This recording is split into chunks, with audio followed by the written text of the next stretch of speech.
Assalamualaikum warahmatullahi wabarakatuh. Apa kabar semuanya? Sebelumnya perkenalkan kami dari kelompok 6 mata kuliah Agama Islam dan Kemuhammadiyahan. Sebelumnya perkenalkan, nama saya Anissa Azhara selaku moderator. Di sini saya akan memandu jalannya presentasi dalam kelompok kami yang beranggotakan Zuhratul Aini, Muhammad Fadli Hanif, Lia Oktaviana, Alivia Gamaria Hulwa, Ayu Intan Kartika, Vinda Widi Rahayu, Fasa Bella Ajelia, Algi Mega Utami, Ihsan Yuda Hambali, Cindy Damayanti, Gita Firanda, Wanda Arsana Rahman, Anissa Azhara, dan Muhammad Trias Atar. Baiklah, untuk menyingkat waktu, bagi pembaca pemateri disilakan. Pengertian syirik. Syirik artinya menyekutukan Allah. Syirik bukan hal remeh. Berbuat syirik artinya melakukan dosa besar.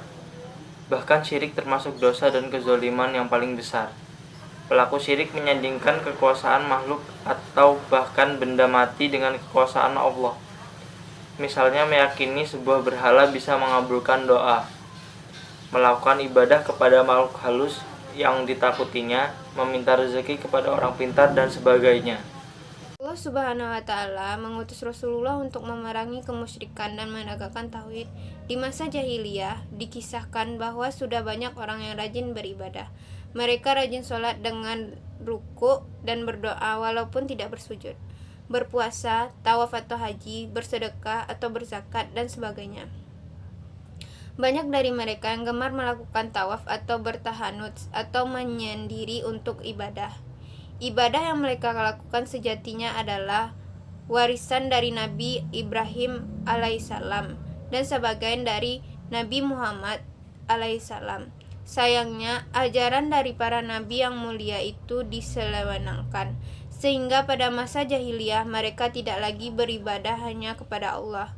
Di samping beribadah kepada Allah, mereka juga beribadah kepada berhala yang kebanyakan berwujud orang yang dianggap soleh pada masa itu. Kaum musyrik Arab jahiliyah kala itu menduakan Allah dalam ibadah. Mereka meyakini berhala-berhala yang mereka sembah bisa memberi kesejahteraan serta rezeki. Mereka juga meyakini bahwa berhala itu merupakan perantara dengan Allah dan bisa memberikan syafaat. Pengertian kaum musyrikin dalam Al-Quran. Kaum musyrikin yang dimaksud dalam Al-Quran disebut juga kafir musyrikin. Orang kafir yang bukan pemeluk agama samawi juga bukan ahli kitab, yaitu mereka yang menyembah api atau majusi atau pemeluk agama bumi yang dibuat manusia. Kaum kafir musyrikin lebih rendah dari ahli kitab.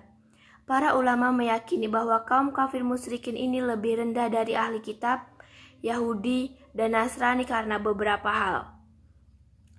Salah satunya adalah karena mereka tidak mau meyakini bahwa Tuhan hanya satu, yaitu Allah. Mereka meyakini ada Tuhan-Tuhan lain, seperti berhala, kekuatan goib, bahkan pohon kurma. Bentuk-bentuk syirik. Jenis syirik. Secara umum, syirik dimasukkan ke dalam dua kelompok, yaitu syirik besar dan syirik kecil. 1. Syirik besar. Syirik besar adalah memalingkan sesuatu bentuk ibadah kepada selain Allah, seperti berdoa kepada selain Allah atau mendekatkan diri kepadanya dengan penyembelihan kurban atau nazar untuk selain Allah, baik untuk kuburan, jin, atau setan, atau mengharap sesuatu selain Allah yang tidak kuasa memberikan manfaat maupun mudorot. Yang kedua, syirik kecil. Syirik kecil tidak menjadikan pelakunya keluar dari agama Islam, tetapi ia mengurangi tauhid dan merupakan wasilah atau perantara kepada syirik besar. Rasulullah Shallallahu Alaihi Wasallam bersabda, sesungguhnya yang paling aku takutkan atas kalian adalah syirik kecil. Mereka, para sahabat bertanya, apakah syirik kecil itu ya Rasulullah?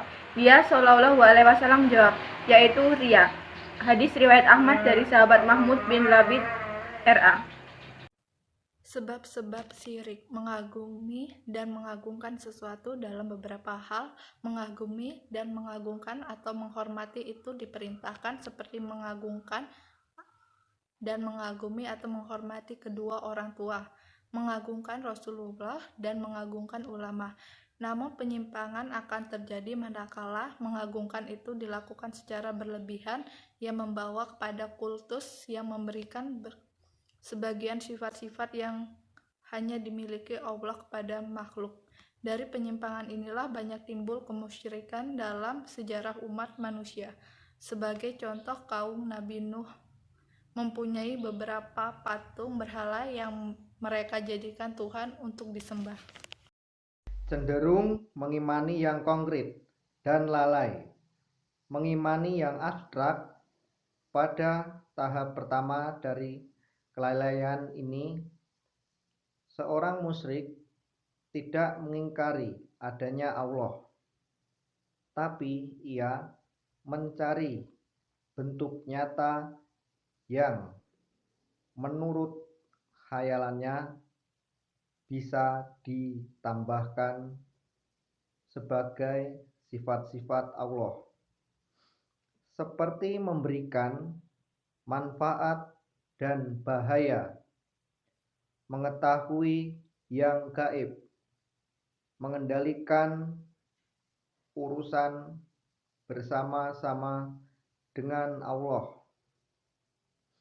Sekalipun ia mengetahui bahwa Allah adalah pencipta, tidak ada satu makhluk pun yang menyamainya. Namun, ia mengklaim bahwa seseorang nabi, wali Allah, atau orang saleh, malaikat, jin, atau berhala mampu memberikan manfaat atau bahaya, mengabulkan permohonan, melapangkan rezeki bagi yang dikehendakinya, yang gaib, dan menyampaikannya kepada orang yang mampu. Dikuasai nafsu. Seseorang yang dikalahkan hawa nafsunya cenderung menolak pedoman ajaran-ajaran yang bersumber dari Allah, sekalipun hati kecil mereka mengakuinya bahwa itu adalah benar. Karena kalau mereka mengakui, mereka harus melaksanakan ajaran-ajaran Allah itu, sedangkan mereka tidak suka melaksanakannya, karena hawa nafsu menguasai mereka sehingga mereka merasa berat melaksanakannya. Oleh karena itu, mereka mengingkari bahwa ajaran Allah itu benar dan membuat ajaran atau aturan yang tidak ditentukan Allah. Kemudian mereka mengklaim atau mengakui bahwa ajaran yang mereka buat itu adalah ajaran yang benar dan lebih tepat untuk diikuti daripada ajaran atau hukum yang ditetapkan Allah.